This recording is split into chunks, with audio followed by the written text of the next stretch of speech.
je a bibiyi sauran pages ina ga baki ɗayansu. Akwai inda na taɓa furici da bakina na ce ina bidiyo na ne saboda yara su koyi tarbiyya daga gare ni, saboda na san cewa ba yara bane suke kallon TikTok, manya ne sai matasa su ne suka raja a TikTok. Amma idan aka ce wannan waka ce fa, gida ne nan bidiyo na aka je aka ɗauka aka sa a TV har kuka na ce ba na so, saboda yara kananu suna kallon TV, suna kallon su hijira, su Arewa 24, su tauraruwa, ga su nan da dai sauran su tashan Hausa ana ganin waƙoƙi.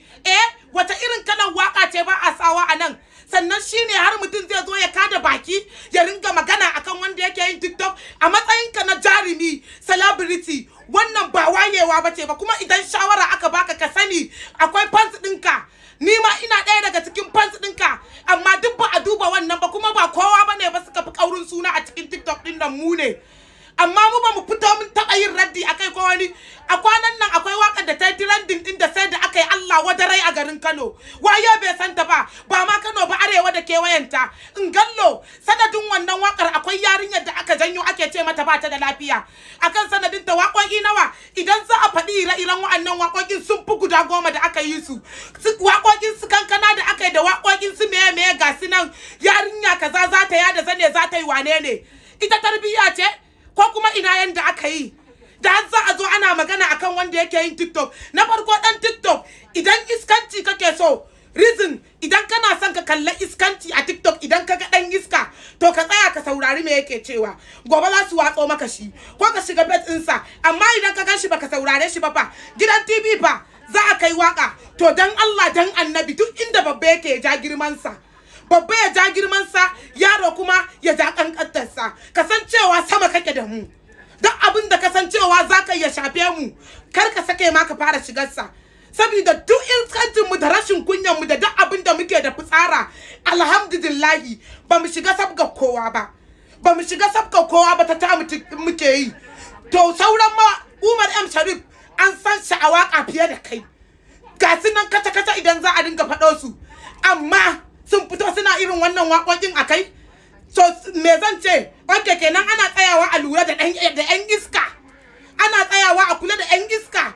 Kuma alhamdulillah ala kulli halin shi ma wanda ya waƙar an jera hotunansa akai. To ina ribar wannan irin abubuwan? Kuna ganin a hadarin da muke, a hakan ma an yi kaza ana zagin mutane, amma but still abin bai isa ba, sai kun ƙara janyo wata masifar da za ta ƙara barkewa a ce da wance. Abin ya yi yawa gaskiya. Duk wanda bai shiga harkar ka ba kai kokari kai ma ka shiga harkar sa. Kuma wannan abin idan ba a yi wa tufka. Assalamu alaikum wa rahmatullahi wa barakatuhu ayyuhal ikwana allazina idza asabatuhum musibatun qalu inna lillahi wa inna ilayhi raji'un hasbunallahu wa ni'mal wakil. Allah ya la'anci shedani, mutum ya zama babban banza, katan buhun iska, buhun kwaki, namiji a cikin mata, kawa dan Daudu, ko da yake ge ne. Mustapha ya haɗa ku rikici akan kuɗi ƙalilan, yadda aka ce dai ni ban zama shaida ba don ban sadaga ba. An ce kuɗi ne da wai ya haɗa faɗan. Na san dai Mustapha ba zai taɓa ba ku yanke talauci ba. Kuma duk wanda ya koma gindin Mustapha, ko uwanmu ɗaya ubanmu ɗaya da shi, wallahi mun yi hannun riga. Mutumin da ya ce sai ya yi ajalinka har abada ba masoyinka ba ne. Da na yi niyyar ba zan shiga cikin faɗan nan ba, amma yanzu na shigo saboda na ga abin ya wuce min sharrin. An fara gore-goren addini. Shi fa Bahaushe a rayuwa ya zata fa shi kadai ne musulmi. To bari ku ji ainihin tarihin Bahaushe. Ba ma guje shi ne Bahaushe. Musulunci ba ɗan gidanku ba ne, ba ɗan gidanmu ba ne, ba kakanka ya karɓo musulunci ba. To ko ainihin ko balarabe wanda Allah ya ce alƙur'ani arabiyu wa kalamullah arabiyu, ko larabawa akwai wanda ba musulmai ba a cikinsu, akwai manya-manyan kuffar wanda suka mutuma, ke a cikin annabawa akwai wanda iyalansu ma wuta za su shiga. Me na gorin wani wai ba a sa attachment, ba a sa jan'umba, ba a sa menene, iyayenmu musulmai ne. Shi fa Bahaushe a duniya gani yake shi ya kawo addinin musulunci duniya. Gaskiya Aisha Zaki ba ran boye miki ba, abin da kika yi baki daidai ba. Ko me dady Lola ya miki bare gaskiya ya faɗa miki, bai ci a ce kin mai wannan gorin ba. wallahi kuna da kuskure. Hausawan mu bari ku jin gaya muku, wasu a cikin mu muna da kuskure. Wanda ya shigo musulunci sai ya shiga aljanna, kai kana wuta da aka haife ka aka haifi kakanka a musulunci. Shi fa mutum in ya shiga musulunci duk da kadarin da yayi, duk da karidancin da yayi, ya koma kaman yau aka haife shi. Ke kwa zunubin da kika naɗa yana nan tun ranar da kika balaga. To da ke da shi wa ya fi wani? Gaskiya kin bani mamaki. Babiyana giwan mata, Fa'iza Lahab, Aisha Zaki da kika zo kika yi joinin. Wallahi al'azimu ba ku kanku adalci. Muna da 'ya'ya fa da zuri'a. Akan kuɗi kalilan Mustapha banza, Mustapha wobi da ƙiƙi, da kun san waye shi da ba ku tsaya kuna ɓaɓatu akan banza jaki ba. Dabba dan haram ya zo ya haɗa ku faɗa, kuna ta ɓaɓatu. Yau kwana nawa ban yi niyyar shiga ba, he da na zo na shiga. To ki fidda Aisha Zaki, ba ruwanki a cikin maganan nan. In kuma kika ce zaki shiga, gaskiya kwaban mu za. Assalamu alaikum warahmatullahi ta'ala wabarakatuhu. Ina ma kowa barka da daddare. Maimuna yanzu na hau TikTok na ga bidiyon ki. Ina fata kina cikin ƙoshin lafiya. Maimuna ni ba na faɗa. Sannan kuma ni ban san wani musti ba, ban kuma san wani waya da kuɗi da aka saka ba. Maimuna hasali ma ni ban ma taɓa sanin ana rigima ba, sai shekaran jiya da aka yi tagin ɗina akan sunana ya fito ana neman namba na. Maimuna na fito na yi bidiyo. Na ce don Allah Abdul Snack kan ma ya neme ni, domin ni ba na so a bani sirrin da zan tona ma wata 'yar uwata mace asiri. Maimuna sai Dady Lola ya dauka yayi capturing ya sa har da hoto na, wanda ni ban san zance ba.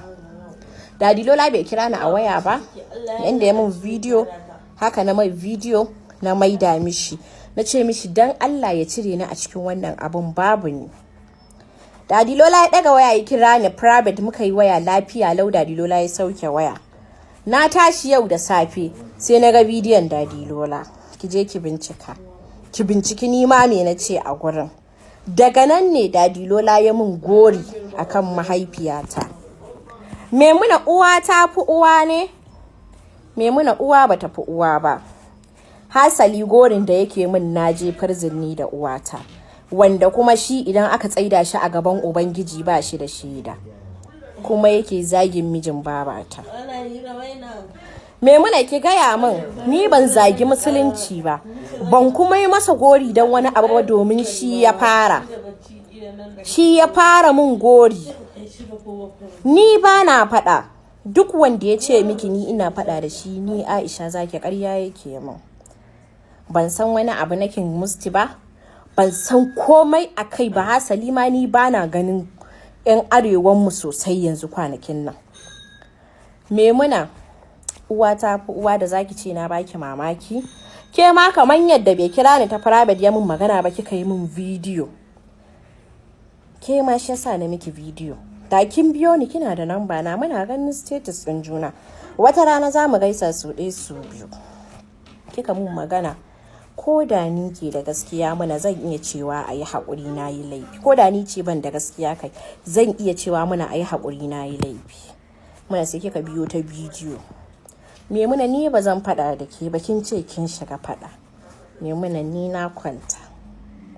Kin gane? Na kwanta. Ke ku iyayen ɗakin mu ne, in kuka shigo guri dole mu ba ku waje. To ni ba zan faɗa ba.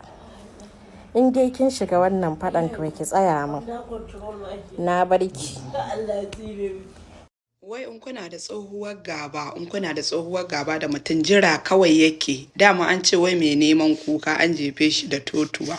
Sai cin mutunci. Wai ku da kuke ganin wai ana wannan rashin mutuncin, wai kuna ganin nan gaba wani ba zai taimaki wani ba ne? Wallahi wani zai taimaki wani. Duk rashin mutuncin nan da muke wata rana sai an haɗu. Da har ake gorin wani attachment. To ni gashi shine a kaina ya ɓaɓa gashi. Shi Bahaushe in mace ta shekara 40 ta tashi aiki, to su yare ba haka suke ba, kwalliyarsu suke su tsuke su sa riga da wando. Ke in ba al'adar ki bace, su al'adar su ce. Kuma kwalliya a musulunci ba haramun bane. Idan aka ce komai haram ne, hatta wayan nan da kika rike kike gorin addini shi ma haramun ne. Mai da kike shafawa fata ki ta kayyara, ita ma haramun ne. Ke duk abin da zaki canza halittar da Allah ya miki haramun ne. Saboda haka faɗan da ake yi da Babiyana da giwar mata da Fa'iza Lahab. Bai ci a ce kin shiga ba Aisha Zaki, ni fa a gani na. Idan aka ce wani zai dinga shigan ma wani faɗa to fa kwaɓan mu za ta yi ruwa. Ku zo TikTok ai ta fallasa ana rashin mutunci, na zata an daina wannan yayin. Ni fa bari ku ji a nawa, in mutum bai mun ba wallahi ba zan mai ba, ko yaya muke da shi. Duk wannan ikirarin rashin mutuncin da ake mun wallahi in baka taba ni ba zan taba ka ba, mu shekarar 1000 muna mutunci da kai. Kada ranka da hamba ruwana da kai.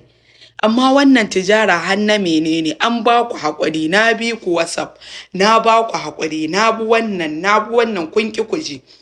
To me kuke so mu koma jama'a Allah da Annabi, wannan abun kunya ne. Wallahi in ba Arewa TikTok ba wanda yake TikTokers, ba wanda yake rashin mutunci nan sai Arewa TikTok. Kai wanda ya fito da TikTok ma Allah ya isa. Wannan wani irin kaddara ne da musiba. Wannan wani irin jaraba ne. In wannan ya kwanta wannan ya taso, wannan ya kwanta wannan ya taso, katan banza katilan makatulin ya zo ya hada ku fada, ana tayi fada ya ci ya ki cinyewa. Ni fa faɗan TikTok ba wani abu bane, mutum iya yana jin ka da mushakil ya zo gida ya same ka ko kuma ya baka adireshin inda zaka je ka same shi, ku kashe kanku, ku ci uban damba ma. Akai ɗaya mustashfa ko kuma akai ɗaya makabarta shine ribar faɗa, amma ai ta yi a TikTok abu ya ci ya cinyewa. Wannan wani irin kaddara ne. Mustafan banza, Mustafan wofi, waye shi, waye san shi, waye uban shi, waye haife shi, daga ina yake?